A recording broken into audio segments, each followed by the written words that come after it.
Hi, I'm Ryan Szymanski, curator for Battleship New Jersey Museum and Memorial. Today we've got another video in our series about World War II naval battles. In today's video we're covering both the battles of Horaniu and of Vella Lavella. These were a pair of destroyer actions fought between the US and the Japanese in the Central Solomon Islands as that campaign drew to a close. The quick recap: the US Navy had invaded Guadalcanal almost a year earlier in late 1942, and after approximately 6 months of fighting there, they moved into the Central Solomons. The Japanese Army was not interested in contesting the Central Solomons, but the Japanese Navy was, and in the tight coastal waters and with aircraft as a threat, both sides stopped committing cruisers to these battles and switched over to destroyers. So in the Central Solomons you end up with a series of nighttime battles as the Japanese are attempting to resupply or withdraw their bases, and the US Navy is trying to intercept that. The Battle of Horaniu took place on the night of the 17th into the 18th of August. It started around 11:30 at night, so most of the battle took place on the 18th of August. And it featured 4 Japanese destroyers escorting approximately 22 barges and other auxiliary vessels, and 4 American destroyers trying to intercept them. The Japanese forces were trying to set up a barge base so they could support reinforcement or withdrawal of their troops in the lower Solomons.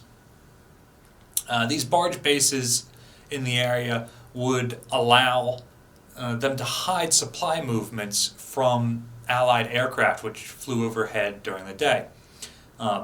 But these islands are so close together and they're so overgrown with jungle growth that small vessels like PT boats, barges, landing craft can more or less hide along the coast or sail along the coast and be relatively protected by the island's canopy and safe from enemy aircraft, as opposed to what the Japanese had been doing earlier in the campaign, where they ran slow merchant ships down the slot, which were then chewed up by Allied aircraft, or ran destroyers down the slot, which were then chewed up by Allied warships. And all of these endeavors involved huge expenditures of fuel, a resource that the Japanese only had in limited quantities, for relatively small success in terms of resupplying the troops. So the switch over to smaller barge-based operations was a good idea, implemented a little bit too late in the campaign to do much more than withdraw their forces from the Central Solomons. In the engagement, it was relatively quick and indecisive. The American forces focused on the largest radar blips. Remember, it's at night, they can't really see the enemy. And that happened to be the Japanese destroyers. And so American and Japanese destroyers kind of tentatively probed each other's defenses with gunfire and torpedoes from extreme long range. And so there wasn't too much damage inflicted on either side. Both sides withdrew, and the American ships were able to shoot up a few of the Japanese barges, but overall the Japanese were able to successfully complete their mission and set up the barge base that they planned on. About a month and a half later, a very similar action happened very close by the island of Vella Lavella.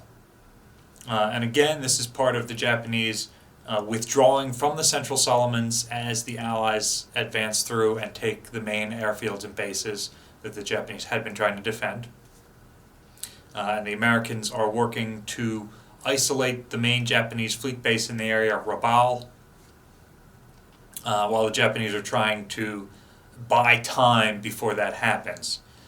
In this instance, the Japanese sent a force of 9 destroyers and 20 barges. 3 of the destroyers were old and had been converted to be destroyer transports, and so were of marginal combat effectiveness, but they had 6 frontline destroyers. And on paper, the United States committed 6 destroyers of their own, 2 separate weakened divisions, 3 destroyers of the division that had been involved in the earlier Battle of Horaniu, as well as 3 other destroyers which had been on convoy duty and were raced up the slot to join the action. As it turns out, only 3 of the American destroyers were able to engage. The other 3 showed up after the battle. The American forces were outnumbered, but the Japanese mistakenly reported the 3 late-coming destroyers as American cruisers. American ships tended to have very similar superstructures, whether a destroyer or a cruiser, and so this sort of spotting error occurs quite frequently, and believing that they were about to be outmatched, the Japanese destroyers withdraw. In this action, the U.S. are far more aggressive. Even though they're outnumbered, the initial 3 American destroyers, Selfridge, Chevalier, and O'Bannon, all go in to attack with torpedoes and guns, and do manage to sink a Japanese destroyer. However, all 3 of those ships were disabled in a very short period of time. 1 was hit by a torpedo, and 2 collided, and were then further hit with gunfire. And so the late-coming destroyers picked up survivors and sunk the completely disabled Chevalier, and were able to tow out the damaged Selfridge and O'Bannon. Again, in this instance, the American ships went after the large targets, the Japanese destroyers, and did not touch the Japanese barges, which were able to complete their mission and withdraw forces. And so the Japanese were able to successfully withdraw from the Central Solomons after a 3-month holding action. This isn't a huge deal, and one could argue that even though this is definitely a pair of tactical victories for the Imperial Japanese Navy, they were able to complete their mission in both cases. The Central Solomons campaign had cost the United States something like 3 ships, to the Japanese 17 ships. And so it was a costly delaying action. And by focusing on Japanese destroyers, the Imperial Japanese Navy already didn't have enough submarine escorts to go around against the American submarine campaign, and destroying enemy destroyers left and right only exacerbated that problem. Meanwhile, the